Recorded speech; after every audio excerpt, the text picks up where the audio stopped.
igihe kiraje ndetse kirasohoye ubwo ikibindi kimenekeye ku isoko. Abarokore halo ikibindi kimenekeye ku isoko. Igihe kiraje ndetse kirasohoye kandi vuba. Ubwo abantu basubiye iwabo iteka kandi bakaba basubiyeyo ari benshi. Igihe kiraje ndetse kirasohoye. Ubwo amarembo yose yaganaga mu nzira afungwa. Inzira y'ibumoso, inzira y'iburyo, inzira yo mu kirere, inzira yo ku butaka, inzira y'inyuma, inzira y'imbere. Izo zose zirafunzwe. Igihe kiraje ubwo abantu bagiye gutozwa marato. Rubaca hera. Ko murucundisha amaco y'inda. Ayo macuho yanyu murayacunda.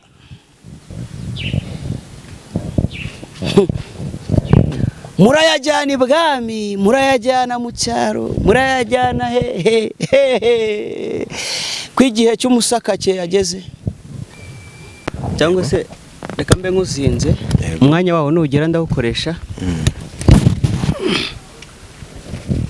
Ngiye kugerageza nzamure hijwi. Yego. Dore igihe kiraje ndetse kirasohoye. Ubwo abasyi basyaga umutsima basya ku rusyo rumwe babaye bakeya kandi n'ababo bakeya. Gusya birahagaze, umutsima mu buzi wo kurya, inzara irabishe. Dore igihe kiraje ndetse kirasohoye. Ubwo abarungurukiraga mu madirishya muhawe guhuma.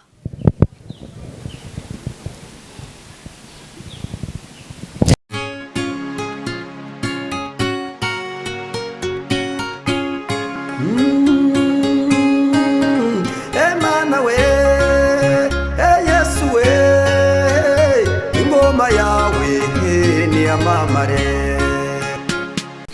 Reka tubasuhuze kandi tubifurize amahoro y'Imana, umugisha Imana itanga ubane namwe aho muherereye hose, abari mu gihugu cy'u Rwanda n'abari hanze y'u Rwanda, mwese ni mugubwe neza kandi mugubwe neza cyane. Imbere yacu kuri kamera urahabona umukozi w'Imana n'umuhanuzi, n'umwe mu bahanuzi bagihagaze neza. Si ubwa mbere tubanye hano ku Imana Irahari TV, ariko uyu munsi ni ubwa mbere tubanye afite ibimenyetso.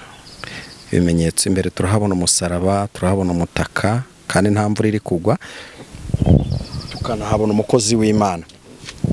Reka mbere ya byose tubanze tumusabe kugira ngo abasuhuze. Ndabashuhuje mwese abari mu Rwanda, abari hanze. Mbifurije guhirwa muri iki kiganiro, murakoze kunyakira. Urakoze cyane, Imana amahoro iguhereze umugisha. Kuko twaherukanaga kera tukaba twongeye kubonana haciye igihe, hari abantu batakuzi kuko twakoranye mfite aba subscribers ibihumbi 7. Uyu munsi turi kugera hafi muri 15. Wow. Urumva ko rero hiyongeyeho abantu benshi kandi kuva icyo gihe twari tutarongera kubana. Imana ishimwe. Nje nitwa Hategekimana Claude. Yego. Ariko abenshi banzi nk'umuhanuzi Zakayo. Yego. Ndi umukristo mu itorero rya ADEPR. Yego.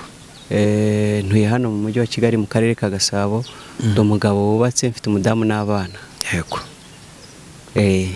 Hanyuma iryo njya ndenzaho nk'umuntu ndavuga ngo Imana yampaye impano z'umwuka wera ariko zitagurishwa. Yego. Imana yaguhaye impano z'umwuka wera ariko nanone zitagurishwa. Nanjye nkimara kubona uburyo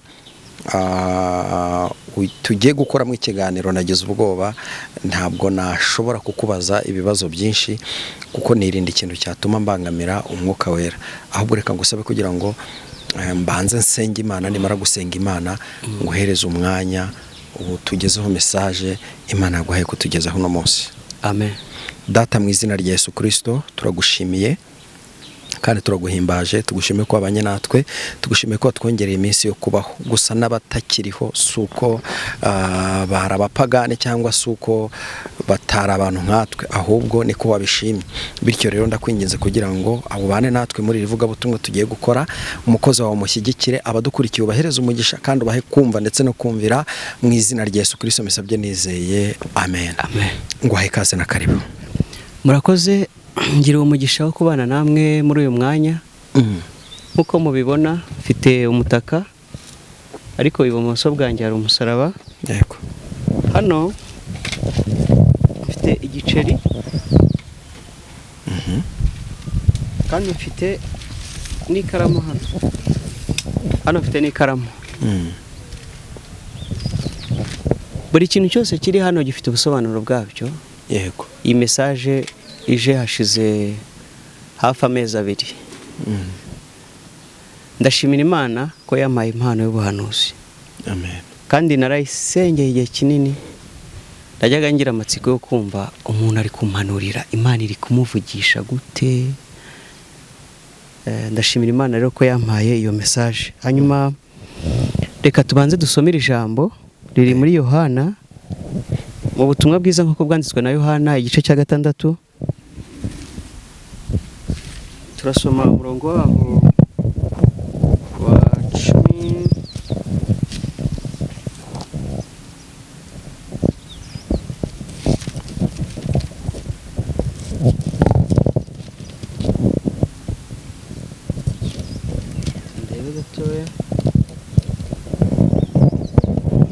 Kandi Imana iraduhana umugisha muri iki kiganiro. Yego.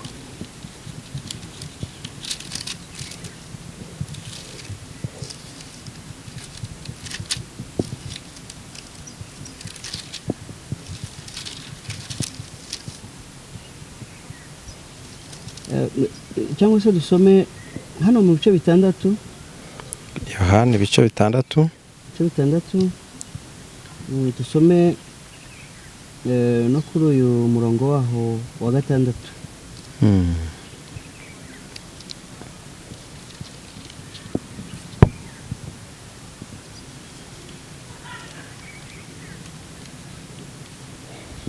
Hanyuma urasomera no mu bice 2 ku murongo wa 13, cyangwa bari uhera hano kuri 2:13. Mpere muri Yohana igice cya 2 umurongo wa 13. umurongo wa 13. Message itangiriraho, ibindi biraza gukomerezaho. Reka dusome mu izina rya Yesu Kristo. Amen. Tumubwiza uko bwanditswe na Yohana igice cya 2 umurongo wa 13. Pasika y'Abayuda yenda gusohora, Yesu agiye Yerusalemu. Komeza. Ageze mu rusengero asangamo abahatundira inka n'intama n'inuma, n'abandi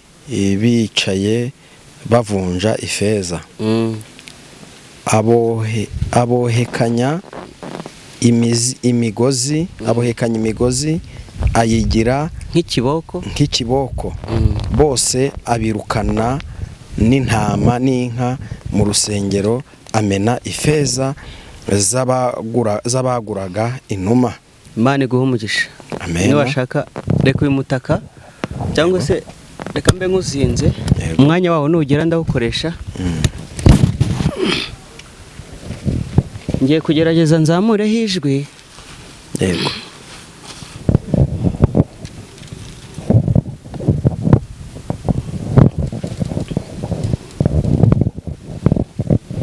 Tujye muri Yohana 11. Burekeye aho. Yego. Twese turi mu isoko, ariko mu isoko hari abantu baje gucuruza, kandi igicuruzwa wazanye nicyo kiri butume ubona abakiriya.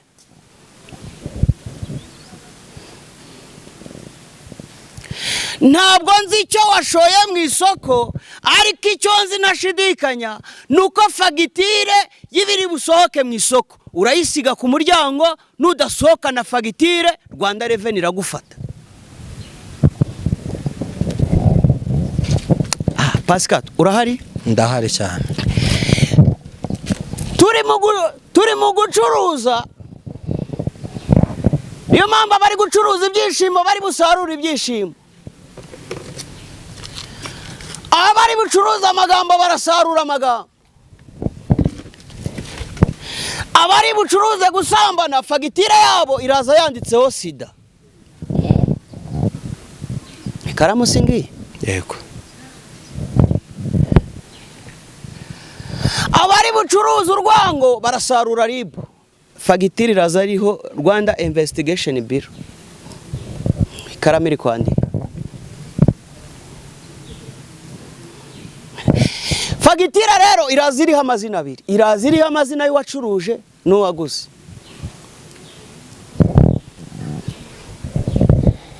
Ikibanza cyawe kigoswe, ucururiza hehe, ucuruje ibihe bicuruzwa, ibyo bicuruzwa wabiranguye hehe, wabihawe nande, he kuwe musozi kwande, ufite fagitire y'ibyo wacuruje ko Rwanda Revenue ije kukubaza niba unyereza umusoro.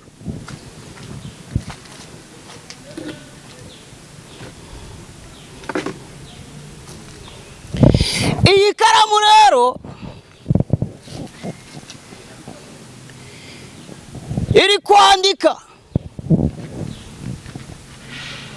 kandi iyi karamu iri kwandika buri zina rya buri muntu. Ariko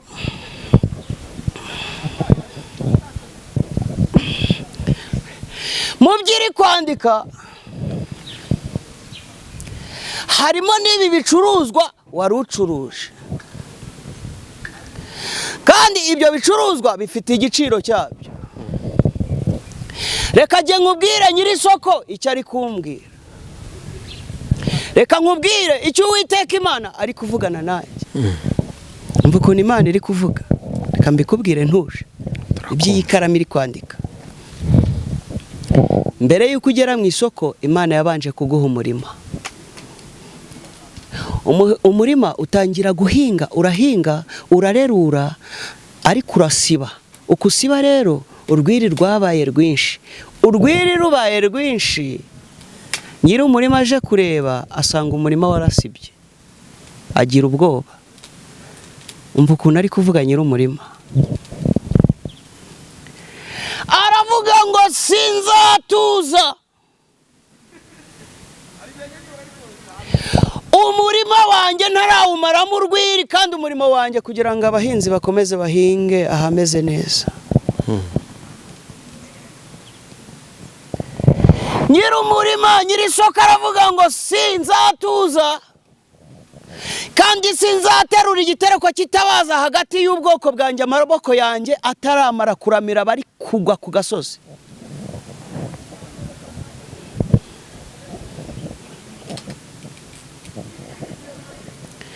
Aravuga ngo sinzahengereza, amaso yanjye aracyabona, amatwi yanjye aracyumva, akanwa kanjye karacyavuga, kandi do iyi karamu y'abanditsi iracyandika.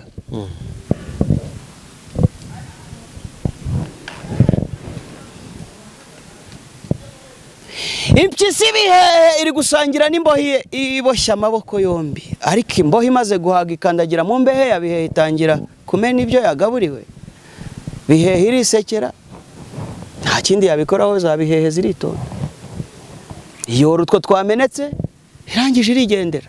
Imyaka 3 ishize, inzara igaruka kuri ya mbohe iyicira hahandi. Niyo mpamvu isoko riremuye, isoko riraremuye, kandi wa murima mwakuragamo uruhavu rurisibye, kandi umurima wera urarumbye, umwera n'umwirabura bose bahagurukijwe ku ntebe, kandi sheri ishushukirana ikubite, mugiye kuyiteka mu rwabya yange gushya. Pasika turi kumwe? Turi kumwe.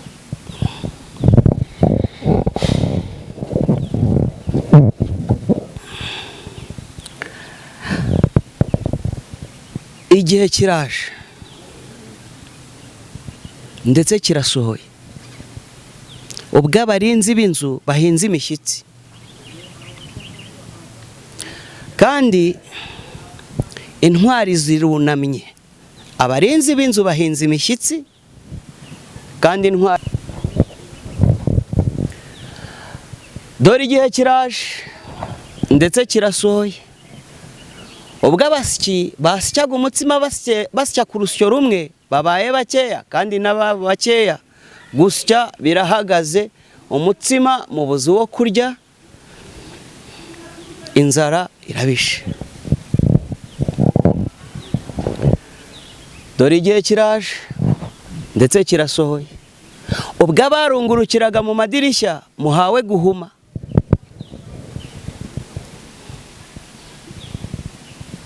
Tarabevo bere sarata sabevo pire keto tabevo bere ne ere dore kiera bevo bire sarada mevo raya tagedo bevo bere kiya sabevo mereto gidesta raya te bevo be raya.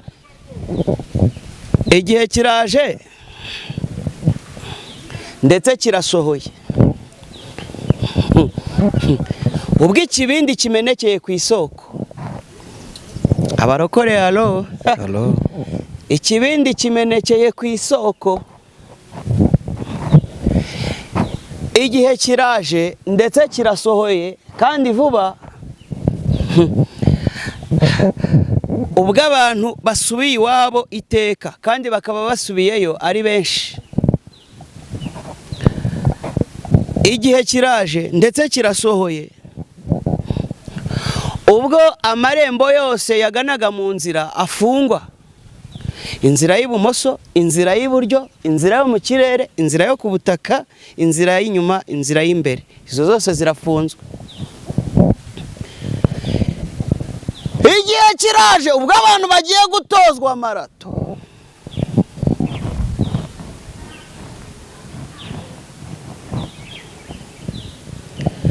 Kandi marato ugomba kwirukanka niba wazanye bodaboda nizo uzajyana. Ariko hari n'abagiye kwirukanka birukange mu ruhira. Uruhira ni ahantu rero habiri ishyamba riba ryahiye, kandi bakirukanka barwaye imbaraga sa aribwo bakizihandura ibikomere bitarakira.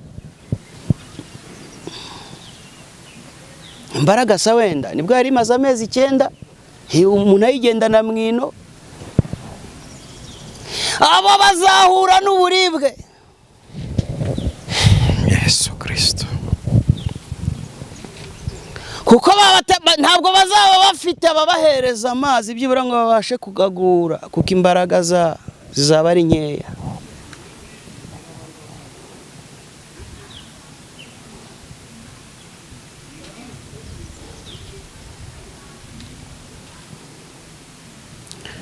Iyi karamu ikomeje kwandika. Hano hari igiceri. Iki giceri rero ni 0. Imyaka ufite ntabwo nyizi, niyo ushigaje ntabwo nyizi, ariko icyo nzi ntashidikanya ni uko uri kwirukanka inyuma y'aka ka0, uri kugahiga. Ni gute umuntu w'umugabo yirukanka inyuma ya 0?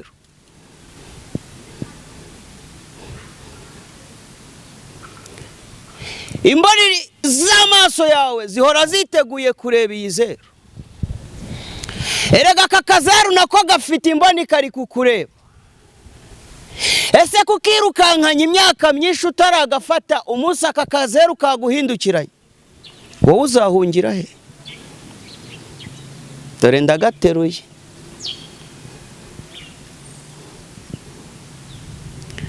Abakabonye karabubika kakabubura.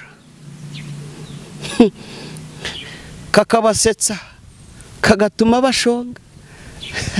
Aka iyo watangiye gushonga ntabwo bakakurambikaho.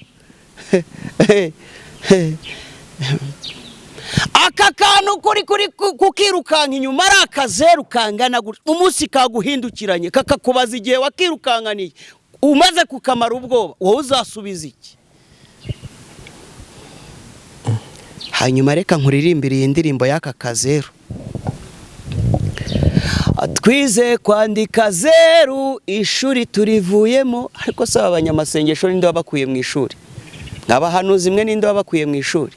Mwabavuga butumwa mwe ninde wabakuye mu ishuri? Mwabashumba mwe ninde wabakuye mu ishuri?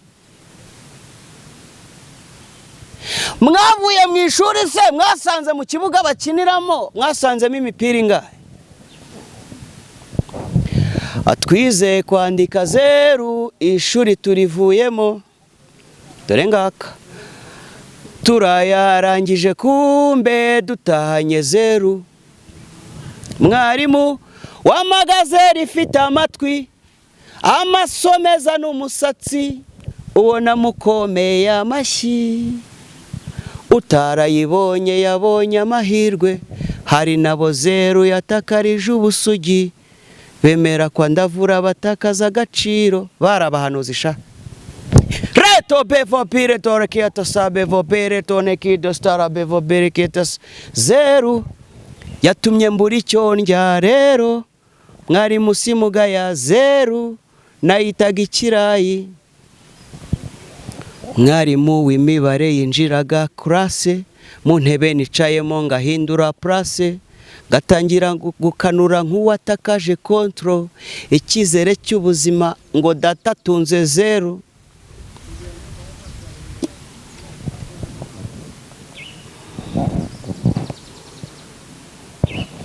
Hanyuma saka kazeru, kuko Yesu yinjiye agasanga nta kindi kintu abantu bashaka, naka kazeru. Nta kindi rero Yesu agiye gukora. Niyo mpamvu yafashe imigozi ayigira nk'ikiboko atangira gukubita nyine. Dore murazira aka kazeru. Erega sinaciye uwo nacunguye ahubwo nacukije uwo nosaga. None se ko bamuciriye igico, hamucira kanzu akancira mu maso, ahera hanjye hakaba hicaye incakura zuzuye urucaku. Chaku rubaca hera ko murucundisha amaco y'inda, ayo macuho yanyu murayacunda.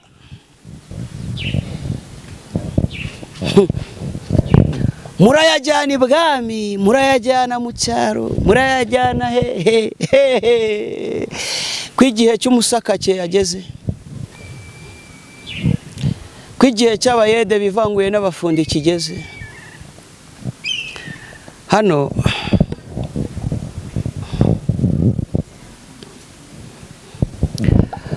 hari message y'umwe mu bahanuzi. Hano hari umusaraba. Uyu musaraba hano ni hejuru, hano ni hasi, iburyo ibumoso. Hejuru hano hari icyubahiro cy'Imana, hari ijuru, hari ubwiza bw'Imana, hari ugukira, hari ubuzima. Imana yasize icyubahiro cyayo iraza igera hano mu mutima w'isi. Hano Imana itega amaboko ihamagara abari iburyo n'ibumoso, ibirenge byayo bizamura abari ku isi. Twese turaza tugahurira hano. Ariko hari abantu baheze iburyo, baheze ibumoso, hari n'abaheze mu isi badashaka kumazamuka ngo baze mu mutima w'Imana hano, bakira imbabazi, bakire kubaho, bakira ubuzima. Muvandimwe wowe ukurikiranye iyi message Imana yampaye, tera intambwe uze ujye mu mutima w'Imana. Amen. Aho ubugingo bwacu buhishanywe na Kristo ni mu Mana. Mugire wa mutima wari muri Kristo Yesu. Uwo ntabwo yatekereje ko guhana n'Imana ari ikintu cyo kugundirwa, ahubwo yisize ubusa, yihida ci urwa kibera, ntiyemera, arahara, aremera pfurupfu rwo ku musaraba. Uyu niwe bubasha, uyu niwe bushobozi, uyu niwe mbaraga, uyu niwe buzima. Nugera hano mu mutima, Imana iraguha umutaka w'uburinzi.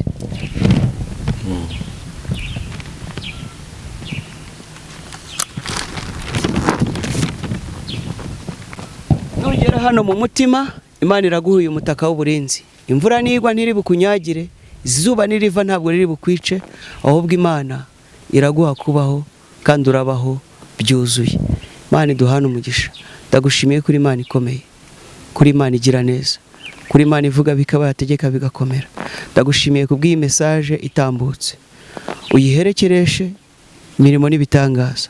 Uhire buri muntu wese uzumva iyi message akayishayaringa n'abandi. Abi message izarokora, uwo nawe uzabimwibukireho ku munsi w'imperuka. Umugisha ubuyobozi bw'iki kinyamakuru biduhaye umwanya kugira ngo dutambutse message yawe. Ntacyo twongereyeho, nta nicyo tugabanyijeho, ahubwo kuko wihagije, icyubahiro ni cyawe none n'iteka ryose. Amen. Urakoze cyane, Imana amahoro niguhereze umugisha. Turifuza yuko watambutsa nimero yawe ya telefone kugira ngo wifuza kubabona cyangwa se wifuza ko mwafatikanya gusenga, mwamusengera, abe yababona mu buryo bworoheje. Nimero yanjye ya telefone ni 078 05 366 745. Dusenga kwa gatandatu guhera saa 2 kugera saa 2 z'ijoro. Ariko biba byiza iyo umpamagaye kuwa kane ukambwira ngo tuzasengana kugira ngo abantu bataba benshi, hanyuma tugakora umurimo w'Imana. Dusengera ubuntu, nawe duce ikiguzi cy'amafaranga. Imana iduhane. Urakoze cyane, wore wabanye natwe kandi mukozi w'Imana, tugusabiye umugisha mu izina rya Yesu Kristo. Amen. Shalom.